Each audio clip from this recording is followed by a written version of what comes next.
என்னுடைய பேர் கண்ணன்னு ஒரு பேர், இன்னொரு பேர் அழகப்பன்னு ஒரு பேர். நான் வந்து 1946ஆம் வருஷம் நான் பிறந்தேன். இந்த வீடு எனக்கு என்னுடைய பூர்வீகமாக எனக்கு கிடைச்ச வீடு.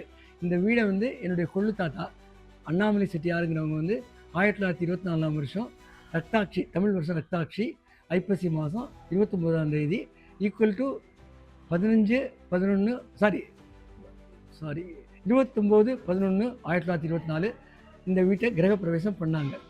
29/11/1924 வந்து கிரகப்பிரவேசம் பண்ணாங்க. அதுலேருந்து பரம்பரையாக என்னுடைய தாத்தா, அப்பா, அதுக்கப்புறம் நாங்கள் வந்து பராமரிச்சுட்டு வந்தோம்.